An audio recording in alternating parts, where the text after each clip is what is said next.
Ready to move in premium triplex villas at Bachapalli APR projects. మొదటి సంతకంతోనే belt షాపులు రద్దు చేస్తామని వాగ్దానం చేశారు.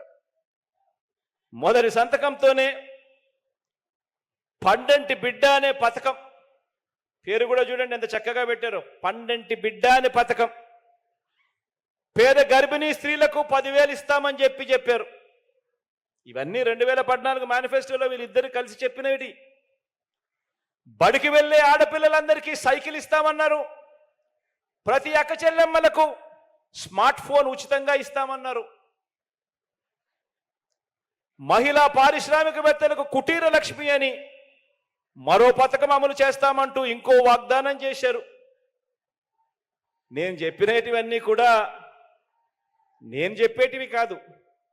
2014లో ఇదే చంద్రబాబు గారు, ఇదే దత్తపుత్రుడు ఇద్దరు కలిసి వాళ్ళ ఫోటోలు పెట్టి సంతకాలు పెట్టి మేనిఫెస్టో అని చెప్పి ప్రతి ఇంటికి వచ్చి పంపిణీ చేసిన కార్యక్రమం వాళ్ళు చెప్పినటివి ఇవన్నీ. 2014 ఎన్నికల ముందు ఇచ్చిన ఈ వాగ్దానాల్లో, 2014లో ఇచ్చిన ఈ వాగ్దానాలలో ఏ ఒక్క వాగ్దానమైనా కూడా ఈ బాబు, ఈ దత్తపుత్రుడు అమలు చేశాడా అని అడుగుతా ఉన్నాను మిమ్మల్ని అందరినీ కూడా. నేను ఇలా 2 చేతులు పైకెత్తాలి, ఇలా ఇలా ఇలా ఇలా ఇలా ఇలా ఇలా.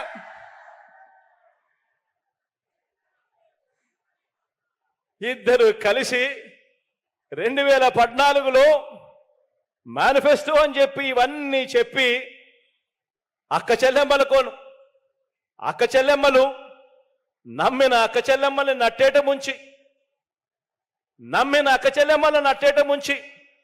₹1 కూడా పొదుపు సంఘాల రుణాలను తీర్చకుండా చంద్రబాబు దత్తపుత్రుడు ఎగ్గొట్టారు.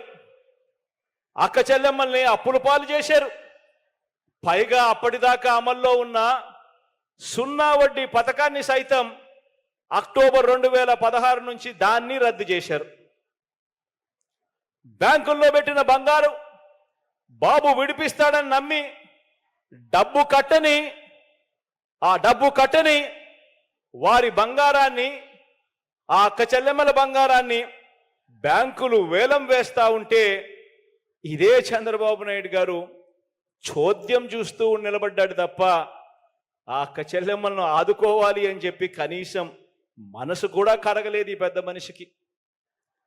గ్యాస్ సిలిండర్ల మీద సంవత్సరానికి 1200, 12 సిలిండర్ల మీద నెలకు ₹100, సంవత్సరానికి ₹1,200, 5 ఏళ్ళు కలిపి ₹6,000. గ్యాస్ సిలిండర్ల మీద ₹6,000 సబ్సిడీ అన్న